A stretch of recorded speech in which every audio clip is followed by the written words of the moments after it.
How many of you guys viewed the screencast? All right. Oh, good. Awesome. How many have questions about things on the screencast? Let's take care of that first. Oop. Trying my best not to touch you guys. I still have pink eye, and I've been cleared to come back to class, but it's spread by contact, and so I don't want to touch your computers, I don't want to touch your desks, I don't want to touch any of that stuff.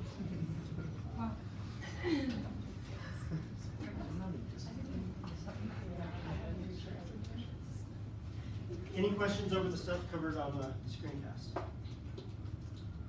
On the screencast, but are you posting this live? Oh, yeah, That would be great. I should post the slides. Let me do that here real quick. I meant to do that, and then I got busy during break. Is your face in there? Do you have a dripping faucet in your house? Really embarrassing. I didn't even see what. What? There's like a drip in the back in the noise of Oh. the screencast. I was just wondering if you had a dripping faucet. It might be, the radiator might be leaking or something. What's going on? Today feels weird. Today's a weird day. Something's broken in the world. There's like a simulation. Yeah, there's a glitch right now in the simulation.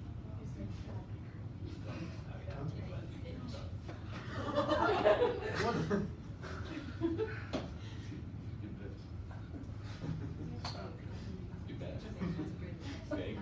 You should snap real quick. Oh, no. Just picture Tiago. I'll take it. And unleash the beast. It's a really big knee. It's Okay. You really gotta clean your clothes, man. It's just weird. I'm just. You gotta do your You're in own. good shape. Huh? You say you're that it? Actually, I gave it to Austin. I stole it from him. So you've been That's there? like, geez. I have no idea. I I've am. been that's for sure. They know across. Do you like it? No. Gross. Yeah, watch your cable. I have all Watch of it. the merchandise in my phone. in my contract.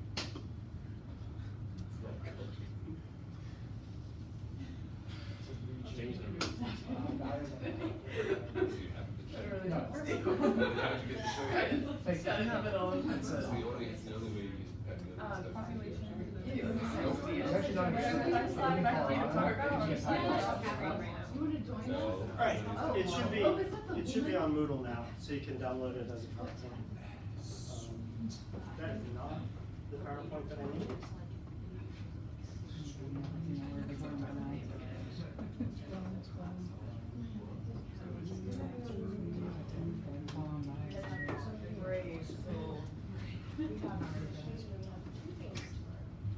All right, one thing that I want to make clear is, and I mentioned this in the screencast, I just want to reiterate it again. While Dr. Reynolds and I may use different language to describe these violations of Hardy-Weinberg equilibrium, we're actually talking about the same thing. When she talks about selection acting on populations, and that affects Hardy-Weinberg equilibrium, such that you can't predict the allele frequency, or the genotype frequencies and allele frequencies will change under natural selection. She talks about that in lab, referring to the availability of resources, but that implies that competition is the only thing that can be acting as a selective for some populations. There are lots of other things that can be acting on populations. Changes in abiotic factors can influence selection. Sexual selection, where there's female preference for males with particular phenotypes, that's a form of selection. It's not necessarily resource-based, so there's lots of ways in which selection acts. When she talks about population size being infinite, that's just another way of saying that there is no genetic drift, because the population becomes so large that things drift essentially evaporate. So we're talking about the same things, even though we may use slightly different language in doing. So, what are what I refer to the four forces of evolutionary change?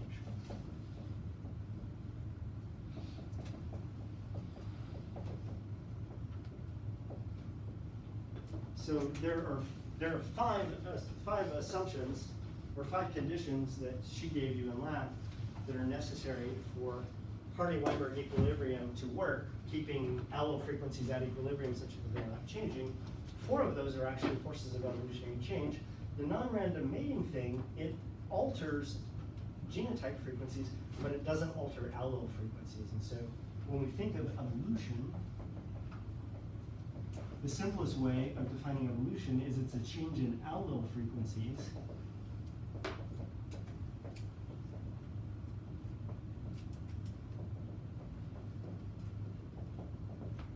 and while assortative mating, like breeding with like or unlike breeding with unlike, changes genotype frequencies, it doesn't necessarily change allo frequencies.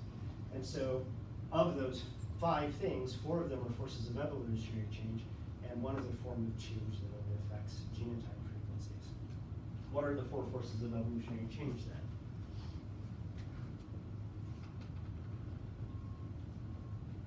If you had E and E, you should know these from then. If you didn't have E and E, I talked about all 4 of them actually in the screencast.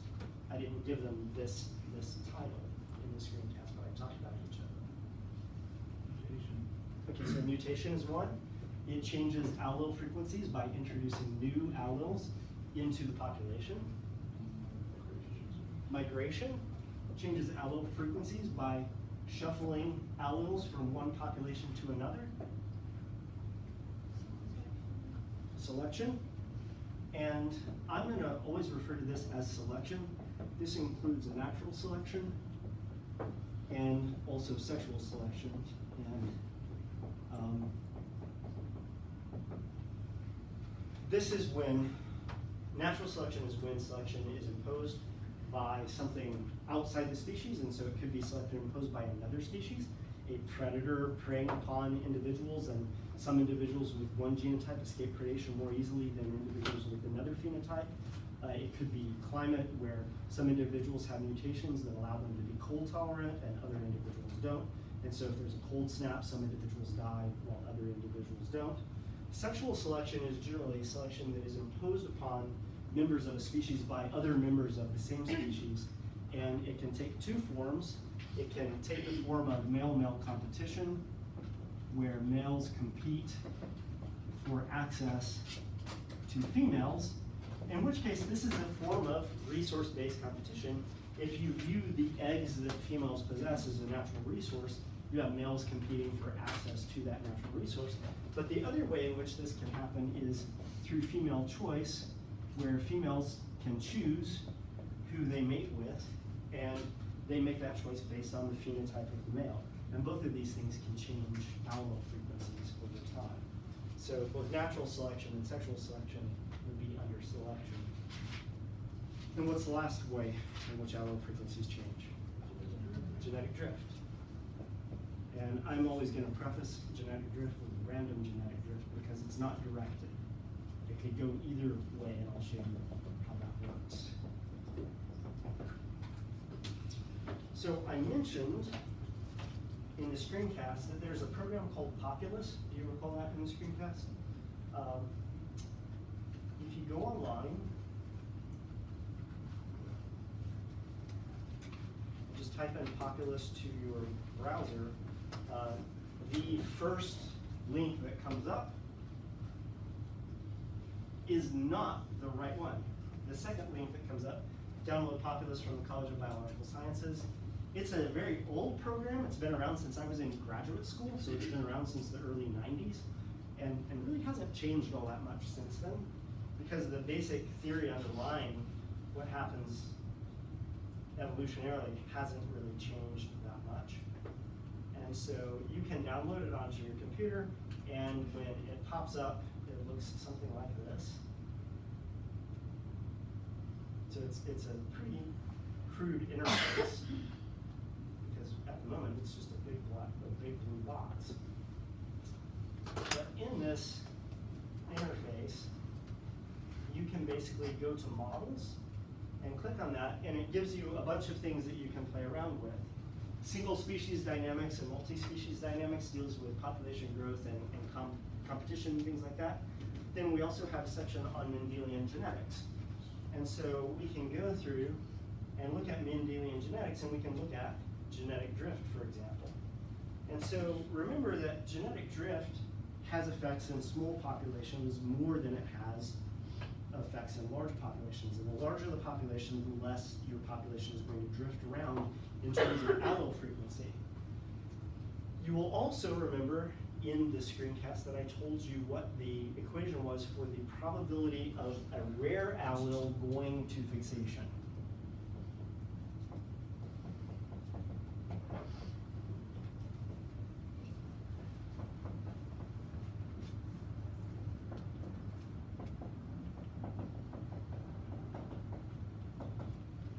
So if you have a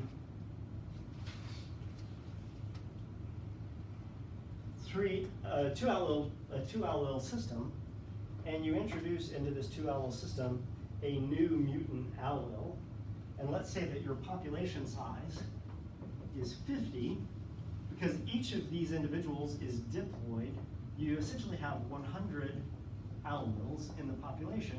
And if one of these individuals develops a single mutation, you now have a new mutation such that 99% of the population has either big A or little a, and 1% of the population has the little a mutant.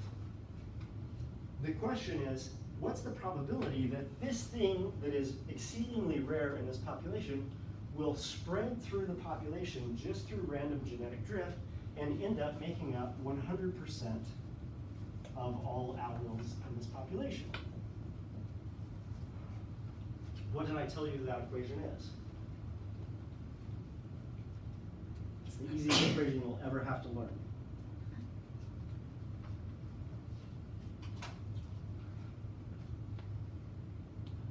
The probability that an allele will become the only allele in the population, driving all of these other alleles out, is what? It's the same as the frequency. So if the frequency of the little a mutated allele is 0.01, 1% of the population, then there's a 1% chance that it will rise to ascendancy and become the only allele in the population. So you can have fixation, when we use that term fixation, what it means is that that allele has displaced all of the other alleles in the population. So I told you that. I didn't give you any mathematical justification for it or anything else. But we can actually use populace to demonstrate this. So in populace, you can, whoa, what happened to populace?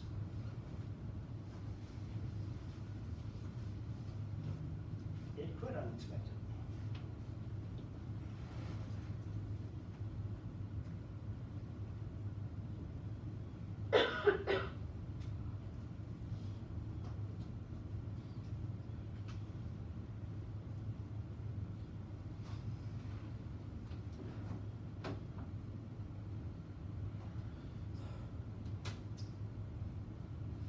So we can basically increase the number of alleles that we're going to simulate up to 10. 10 is the most that it will take. And let's lower the initial frequency as far as we can. Okay. So the lowest we can go is 6.25%, which is considerably more than just 1%. So that means that more than one individual in this population has had a mutation, and we can alter the population size. Let's make the population size small, but not impossibly small. Let's give ourselves 10 individuals. And then what we can do is we can record how many times, if you start off at 6.25%, how many times does this allele just go extinct in the population versus how many times does it reach fixation? And we can also figure out how many times after a set number of generations it has maintained itself. So 3 times the population size generations, in this case it would be 30 generations. So at the end of 30 generations, how many of this rare allele are still in the population, and how many times has it gone totally extinct? So we'll do this for 10 generations. 1, 2, 4, 5, 6, 7, 8, 9, 10. And since each generation we have 10 different populations running, we'll get 100 different trials very quickly out of the simulation program. So here for trial 1, numbers still remaining would be 0, and the number fixed is 0 because they all went extinct. And by 21 generations, these rare owls came in. The highest that they got was 40% of the owl population, and they left just through random genetic drift. If you click view, it will generate a new set of results. In this case, one of them is still around, and none of them have reached fixation. One is still around, none of them went to fixation. Do it again. All of them have become fixed by time step 11. None of them remain, and none of them are fixed. In this case, they're all extinct. Run it again. We have one remaining, but none of them have ascended to complete fixation population. Run it again. One of them remains, none of them has been fixed. In this case, none and none.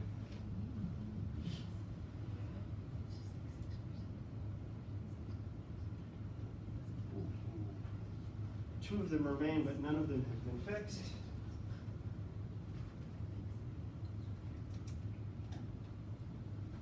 None of them remain, none of them are fixed.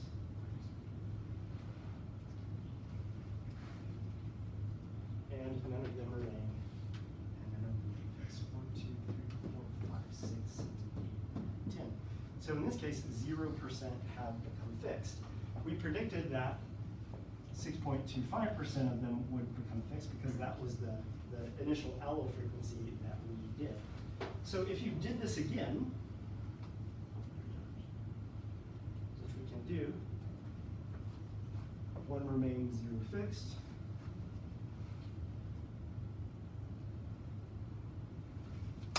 Well,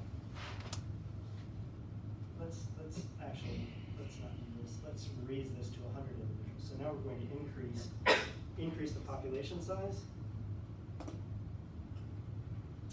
In this case, now for the first trial, strangely enough, none of them remain, none of them are fixed.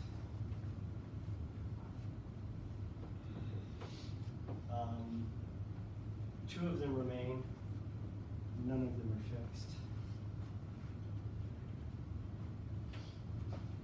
Two of them remain, none of them are fixed.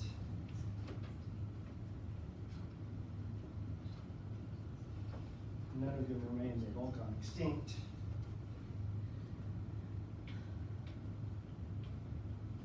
None of them remain, they've all gone extinct.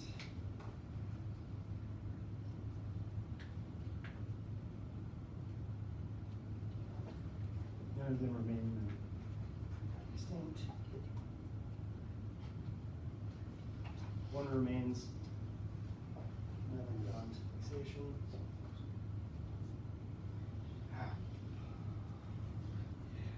Three remain, one of those went to fixation. Two remain, one of those have gone to fixation. And one remains, none have gone to fixation. So in this case we had 2%, the first case we had 0%. If you did this simulation over and over and over again, you would, after lots of different trials, of 100 different populations being simulated, you would probably observe something close to 6.25%. Earlier this morning, I was doing this in my office, and I set the initial frequency at 12.5%, and I ran one set of trials like this, and it ended up being 11%. So I can show you those data.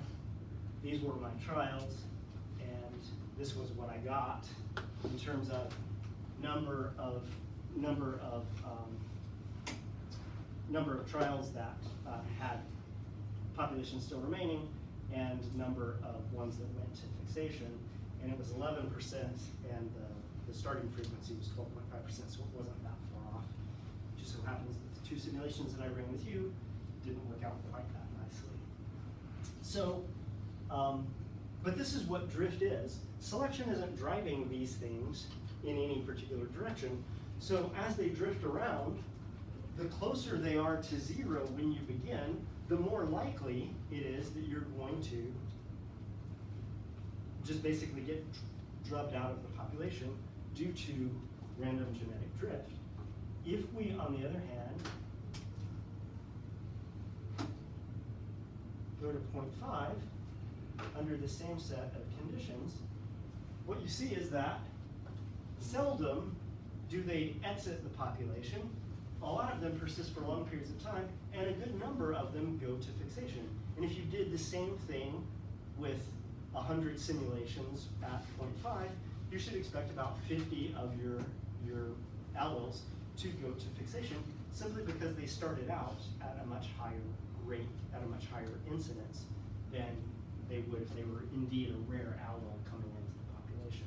Once again, they're just as likely to be drummed out of the population as they are to go to fixation. So you should see a number of them just maintaining themselves, but about half of them should go to total fixation if the math works correctly. And so you can play around with this. Other things that you can do in Populus is you can simulate natural selection. You can do natural selection on a single locus, which is something that we're going to do here in just a minute, where we look at natural selection on a 2-allele system. And this does a numerical simulation, but we're going to do the numerical simulation by hand here in a few minutes. And so this is sometimes a useful way of going about things that gives you more of an intuitive feel for how these things are working rather than a hardcore mathematical feel for how they're working. But it's basically modeled with all the underlying math. So if you want to use that as a tool, you can. If you have trouble downloading it, let me know. I can help you with that. But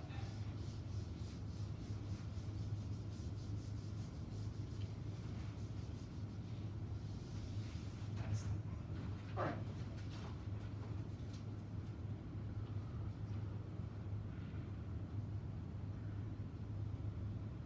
So we went through all of the major forces of genetic change. You'll notice here your textbook's graph of allele frequencies varying over time looks very similar to the output that's coming from Populus.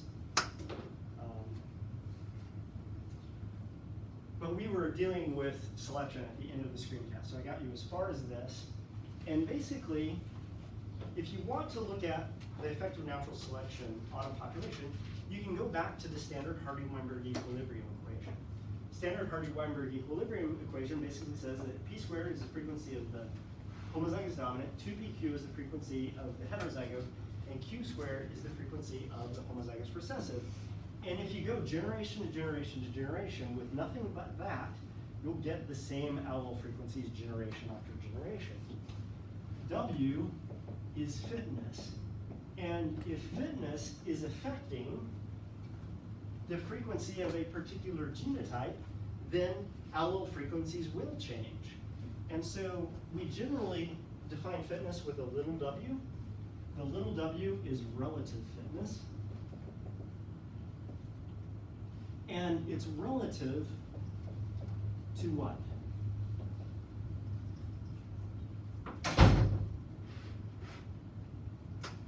Genotypes in the population. So it's relative to what about those genotypes? So we're gonna genotype of that is the driving the fitness related to the total genotype in the population based on the. I don't think you're quite getting there. Let me give you an example. What is Dr. Klewinsky's fitness? 0. Well, my fitness is 0, and I'm so happy about that. If you want to have kids, great. Go ahead. A cat 2 lizards and a snake is good for me. What is Dr. Reynolds' fitness? She has a fitness of 2. What is Dr. Ron Lee's fitness? Dr. Ron Lee has 1.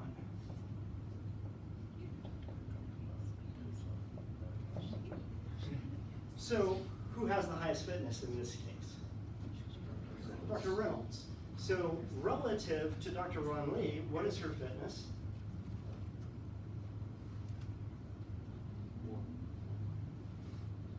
Okay, so, but right now she's producing twice as many offspring as Dr. Ron Lee has, right? So, what we would normally do is we would take the fittest individual in the population, assign them a 1 because they have the highest fitness, which means that Dr. Ron Lee has half the fitness of Dr. Reynolds. So Dr. Reynolds has twice the fitness of Dr. Ron Lee, and Dr. Kowinski has 0 fitness because he's a slacker and he's not doing anything to populate here. Who has the highest fitness in theory in the United States at the current moment? The Duggars. I don't know these people, I've never seen the show, but they're at what, 19 and counting? Oh. No. So now if they're 1, Dr.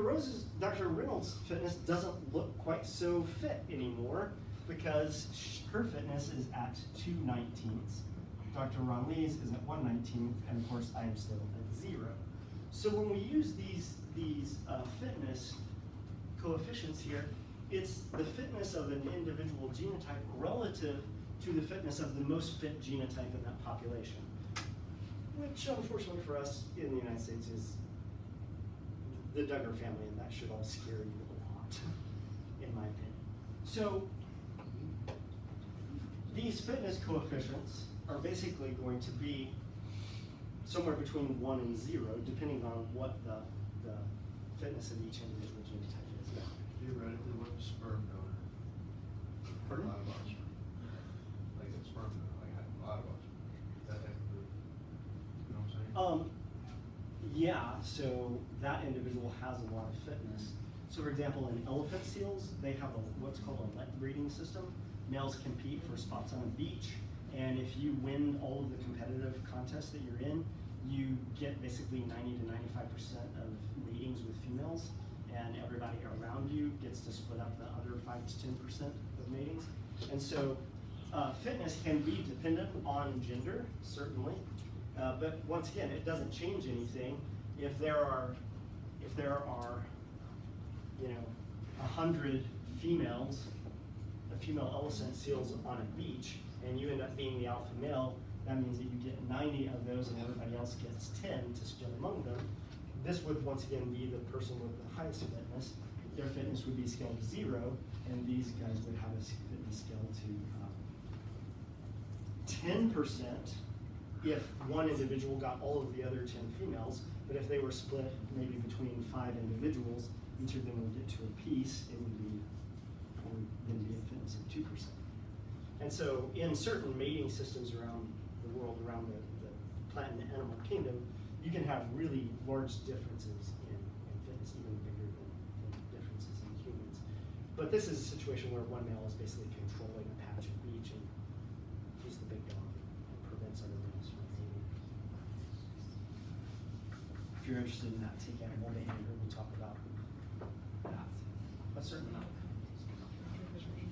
So, let's assume that the fitness of the homozygous dominant and the fitness of the heterozygote are 1, and the fitness of the homozygous recessive is something less than 1. Selection is the degree to which this genotype doesn't achieve complete fitness. And so it doesn't really matter what it is, but S is the strength of selection. And the bigger S is, the lower this coefficient is, and the fewer offspring this genotype leaves to the next generation. So if selection is 0.7, which is pretty extreme selection, then 1 minus S would be 0.3, and so the homozygous recessive genotype would leave 30% of the offspring to the next generation, that both of these genotypes. Well, if you do the math on that, what you end up is this equation without the coefficients always sums to what? If you just did the Hardy-Weinberg equilibrium equation, what was that? 1. Yeah, this always equals 1. But because this genotype is not producing the number of offspring that you would expect under a Hardy-Weinberg equilibrium, this is going to sum to something less than 1. And so how can we make that sum to something less than 1? We can divide each of those by the average fitness of the population. I thought I had turned this off.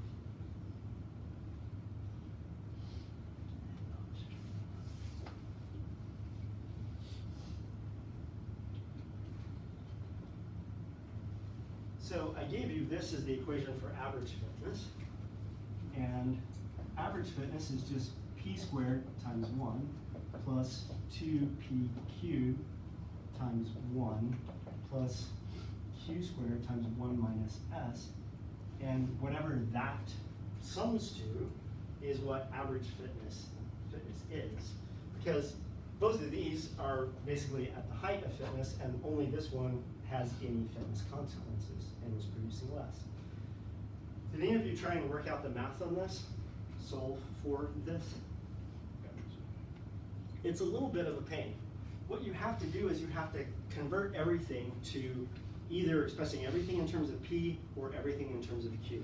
In this case, what do we want to express everything in terms of? We want to do it in q because that's the one that's actually being affected by lower fitness. And so we can convert p squared to something expressed in q by asking ourselves, what is p?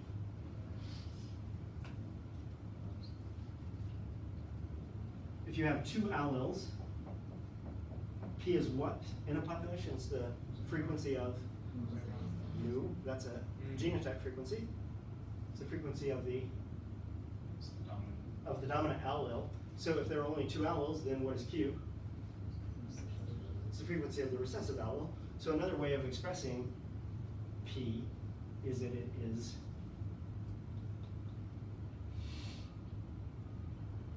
if you only have p and q, 1 minus q, and you could express q as 1 minus p, right? So you could go either way. It doesn't really matter. The math gets more complicated if you go with p than q, because q is the thing that's being acted on here. So p is just basically, p squared is just 1 minus q squared, but since that's, this is now a polynomial, or a quadratic rather, it's 1 minus q times 1 minus q, which is 1 minus q plus q squared, which is 1 minus 2q plus q squared. That goes in and takes the place of this. 2pq can be written as 2 times 1 minus q times q. Anybody remember their order of operations?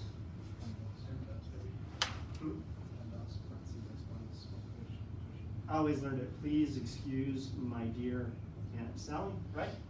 Parentheses, exponents, multiplication, division, addition, subtraction. So what are we going to do first here?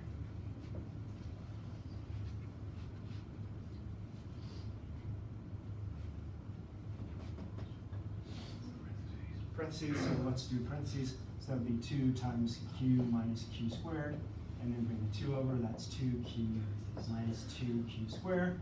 And then q squared times 1 minus s is easy because we're just going to bring the q over, so that's q squared minus sq squared. And so each of these things go into each of these places here. 1 minus 2q plus q squared. This gets replaced by 2q minus 2q squared, and this gets replaced by q squared minus sq squared, right? All I did was restate each of these in terms of Q, and then rewrite the equation. What do you notice about this equation now? It is all in terms of Q, that was the goal. Another way of writing this, and I do this oftentimes when I'm figuring out complicated equations like this, is I'll group things together. So this was the first thing, this was P squared. This is 2PQ, but you'll notice that this is plus 2Q minus 2Q squared, right?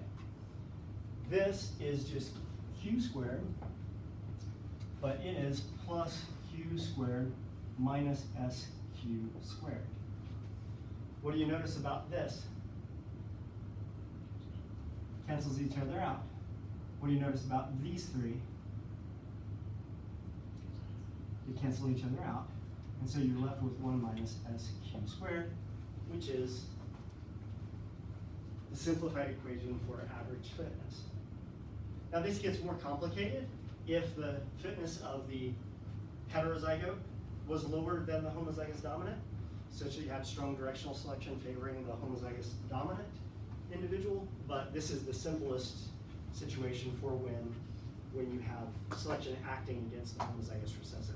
It doesn't mean that you can't figure it out, it just makes a little more math in the process of doing this. And so that's what average fitness is.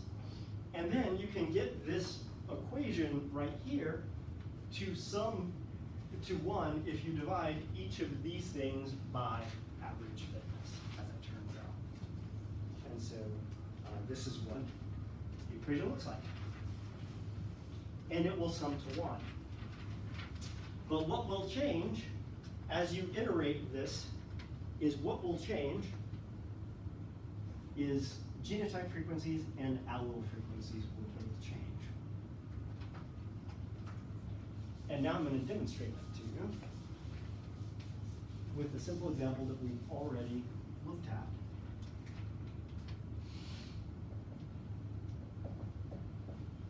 Manx cats. What's the situation with Manx cats? They have stub tails. What else do you know about Manx cats? Dominant lethal. It's a dominant lethal. So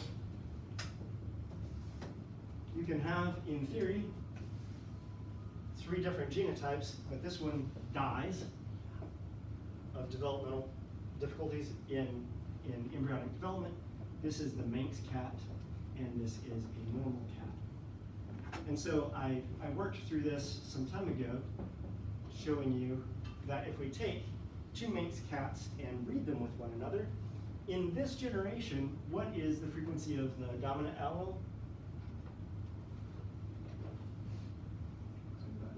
2 Manx cats. How many alleles do you have total? 1, 2, 3, 4. So how many of them are the dominant allele? 2 2/4. 2/4. 1/2. Q is also 1/2 because Q is 1 minus P. And so if you do the Punnett square, each individual can produce a dominant and a recessive gamete. You get 1 individual that dies, you get 2 individuals that are Manx cats, and you get 1 individual that is a normal cat. So how can we take this and put this into our general equation for fitness, for a Hardy-Weinberger equation that is corrected for fitness differences? In this case, it's not the recessive, or the homozygous recessive that is being selected against, it's actually the homozygous dominant. So in this case, what is average fitness going to be?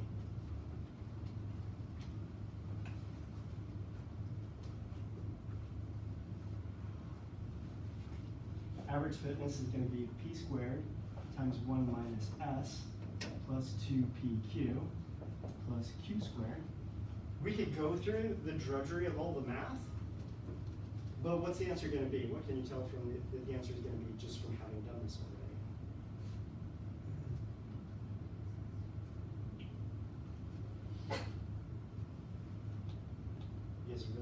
let's go through all the math. 1 minus SP squared. That makes sense, because all you've done is you move the 1 minus S to the front. Now you would be solving for P rather than solving for Q. You would replace all the Q's with P's, and you would bust it down, and it would ultimately be this. And so the equation for this would be that equation, except that this would be divided by 1 minus SP squared over 1 minus SP squared over 1 minus SP squared, and that should all equal to 1. Okay, so so this is not now fitness, this is now a new Hardy-Weinberg equilibrium model that accounts for a dominant lethal outlet. Yeah. When do we start switching P's and Q's? Because before we were saying that the genotype that suffered selection was a homozygous recessive. Now we're saying that the genotype that suffers selection is the homozygous recessive. Yeah. So that's the reason for that. What's 1/2 squared? What is fitness here?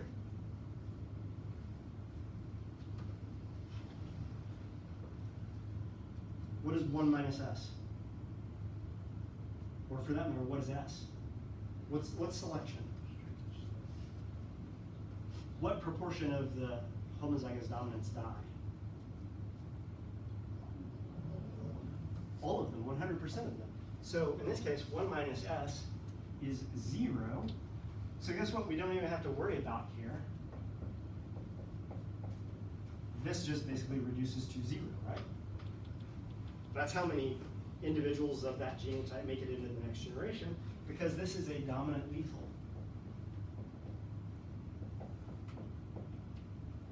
Okay, so let's do 2 times P times Q divided by 1 minus SP squared. What is P squared? 1/4. So this would be 1 minus 1/4. So 1 times 1/4 is that. So this is 1 minus 1/4, which is 3/4, right? And so same thing would happen here. This would be 1/4, because it's 1/2 squared divided by 3/4. And so this is basically 2/4. 2/4 divided by 3/4, and 1/4 divided by 3/4. If we're going to work out these fractions, what do we have to do?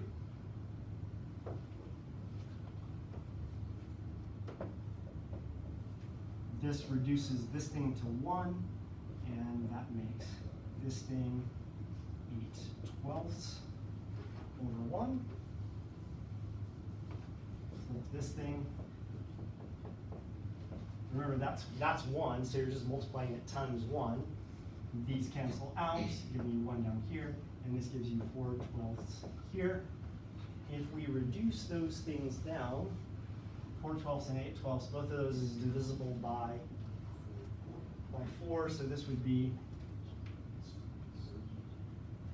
2/3, and this would be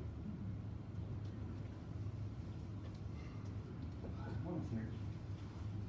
This is genotype frequencies, though. So this is like saying that we have 2 Manx cats and 1 normal cat,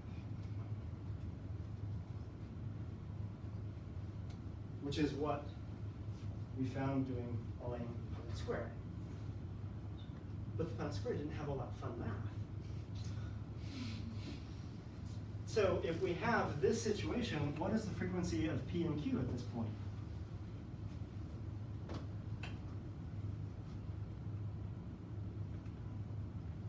How many alleles do you have here? 1, 2, 3, 4, 5, 6. P is 2 out of 6. Q is 4 out of 6. 1/3, 2/3. Do you remember this being the answer when we worked it out before? So the equation gives you the same results as working it out in Punnett squares. If we do this again, and we want to know what the genotype frequencies will be in the next generation, basically it's just 1/3 squared times 0 plus 2 times 1/3 times 2/3 plus 2/3 squared. The way I worked it out for you when we did it before is I just said, well, these guys die out, and then I went through this and I did, this is 4/9 plus 4/9. But of course, we don't have 9 parts of our population anymore. We have how many parts of our population? We have 8, and so I just changed this to 8. When I changed that to 8, what was I basically doing? I was correcting for the fact that average fitness has gone down. But I'll get the same answer if I just divide this by 1 minus SP squared. 1 minus SP squared. Do the math. This is 4/9. This is 4/9. The denominator here is 1 minus 1 times p squared, 1/3 squared. So it's 1 minus 1/9, which is 8/9. 8/9. 8/9. We only have to do this once because they're the same proportions. Times 9/8 times 9/8. These cancel, that cancels. 4/8 half. Exactly what we got had we done it the other way that I did. So there are lots of ways to think through the process. You can think through the process by thinking through it as a series of monohybrid crosses where one genotype doesn't get to survive, and so as a result you have to correct the denominator of your final answer for your other genotypes, or you can do it by following a more formalized mathematical equation. It gives you the same result. In this case, half the population is heterozygous and half the population is homozygous recessive. How many alleles do you have?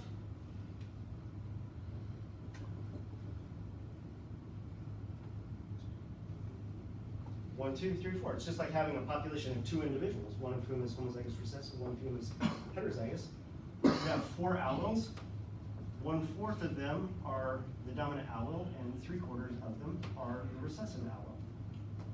Then you would take those and feed them back in there. Now, you can also do this with decimals, but it's less intuitive to me because I can do fractions easily because I learned my fractions. When do you learn fractions nowadays? Well, I don't think I learned it until the third or fourth grade. So you could do it with decimals, but I think it will be less intuitive doing it with decimals than doing it with actually writing out the fractions. Because ultimately you want to know what proportion of the population is this versus that, because then that's how you figure out what the allele frequencies are for the next generation. You just iterate this over and over and over again, and what you're going to find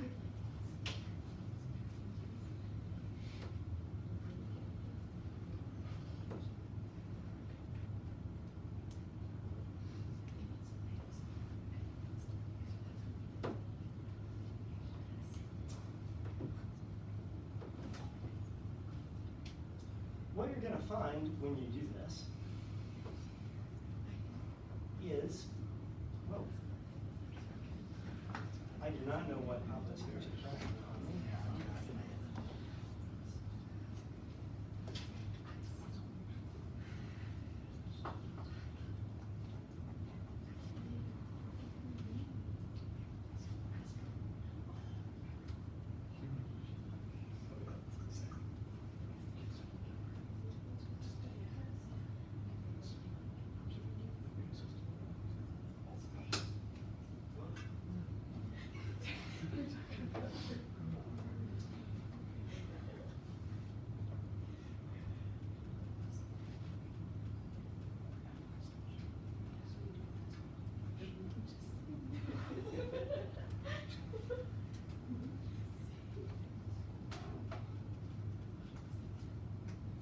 So we started off with an initial frequency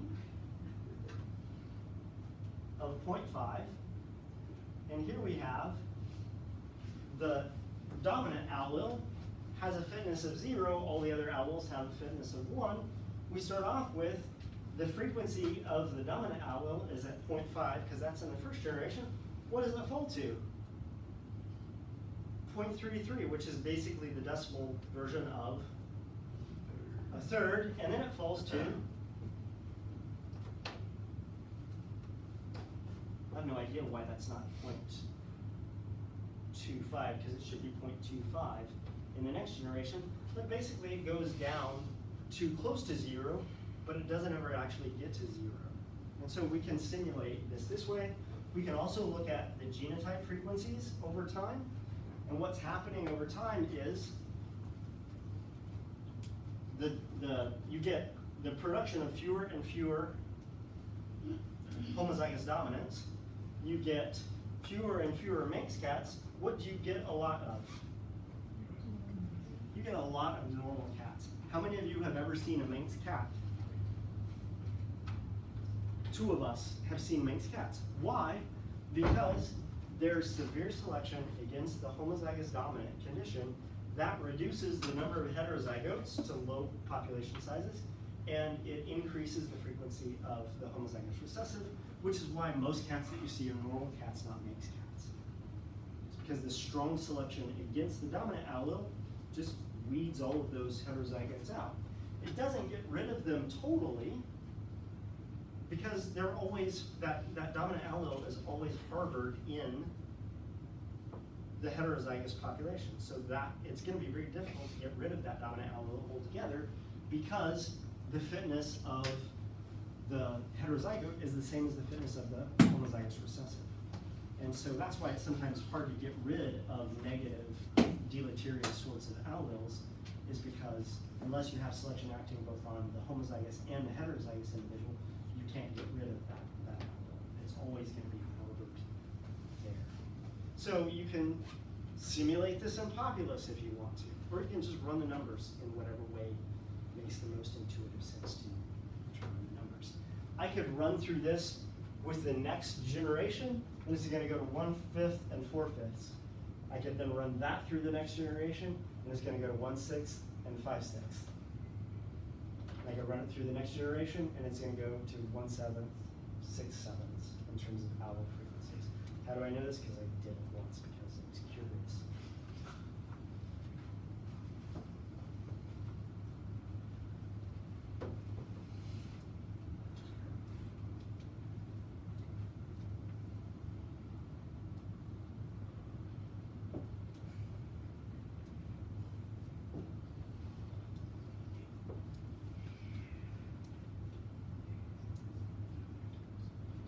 But just remember that when I did this with you the other day, and I was just basically working with the standard Hardy-Weinberg equilibrium and then correcting it each time, when I got to 4/9 and 4/9, and I basically said you don't have 9 parts of your population anymore, you only have 8 parts of your population, and I changed the denominator to reflect that, I was basically just correcting for an overall reduction in average fitness, which is what that equation does. I was just doing it in an intuitive way rather than doing it in a rigorous mathematical way. Questions about that? You will be asked on the test to take a set of allele frequencies, apply selection of those allele frequencies, and give me genotype frequencies in the next generation. There is a problem set that is already done. I just need to upload it. I'll upload it to Moodle, and I'll upload it to the dashboard after I get out here. It deals with population genetics. In that, there is a fitness question asking you what the equation is for Hardy-Weinberg after it's been modified to reflect fitness consequences, and it asks you, it gives you some allele frequencies, it gives you a strength of selection, and it asks you to figure out what the genotype frequencies will be in the next generation. Yeah. So do we have to know how to drive the equation from? Like how you get to this, or how you get to this. Or I know we get to the bottom one from the third one, but how to? I would say that the things that you need to know out of this are this one, because Right. the fitness could be different for any of these. Know that 1 minus S is the fitness reduced by some sort of selection, but I think your bread and butter equation is this one. Whenever I have really complicated equations like this on tests, I usually will give you an equation sheet at the end of the test. I won't tell you what the equations are for, but there will be a set of equations there, and you'll need to know which one is which so that you can apply it under the right circumstances. So I wouldn't go through memorizing any of these unless memorizing it helps you understand how it works. But I think the best way to get how it works is to actually do a problem, which is why I'm giving you a problem set. But yeah, okay. Is our next test the final? Your next test is the final. Is it over this stuff or is it cumulative? It is over this stuff and cumulative. I mean, I guess that's what cumulative means. isn't it? So because the final's like 2 hours, like what, 1 hour would be just like a general test of the stuff, and another hour get cumulative? Yeah, it'll be kind of like that. Yep. And it'll be basically twice the size of the normal one. So you're used to 70-point tests, you can expect those. It's not going to be now 100 points in 1 hour and another 100 points in another hour. Essentially two similarly sized things. One of the other things about cumulative material is I'm going to be asking you less things about nitpicky sorts of details, and I'm going to be asking you more things about general concepts and processes. Simply because I want to concentrate on the cumulative stuff, the stuff before this last stuff. I want to concentrate on are you getting the bigger ideas out of things. That's typically how I try and do finals. Other questions?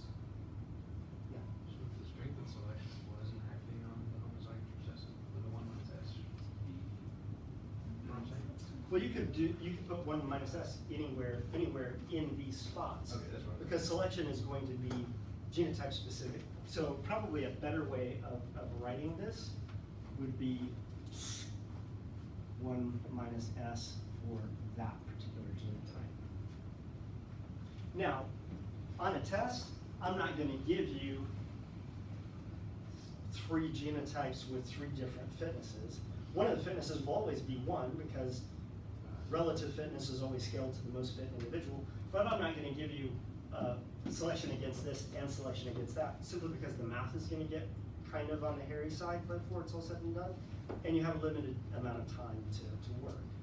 Chances are I'm going to either make you select against the homozygous recessive or the homozygous dominant. I could make you select against the heterozygote as well, but once again, the math is a little complicated for that. Simply because this is going to be different. So you would have to go through on a test and calculate average fitness, which means that you would have to deal with this thing and select against it. Now there can be selection against heterozygotes. I'm just saying I probably wouldn't put that on the test because of the math. You're going to spend all your time on the test figuring out how to calculate average fitness, and you wouldn't get anything else done on the test.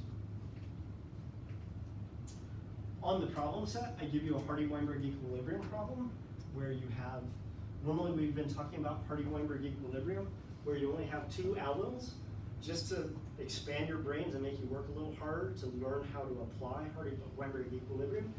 You can have Hardy-Weinberg equilibrium in a 3 allyl situation.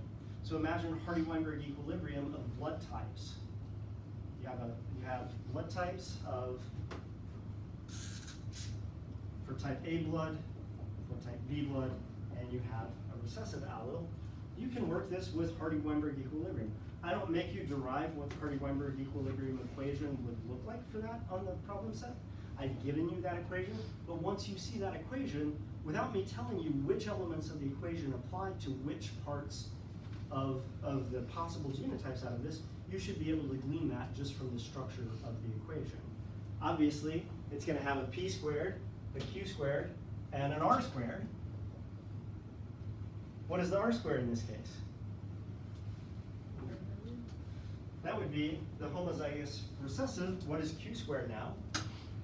Homozygous dominant for B, and p squared is homozygous dominant for A.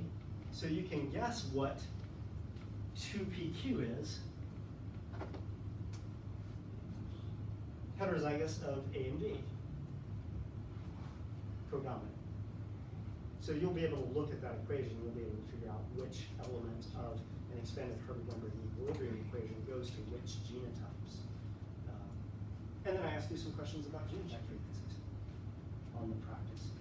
That's harder than just doing it with 2 alleles, but the act of being able to do it with 3 alleles means that when you approach 2 alleles on a test, you should be able to blow through that without any difficulties.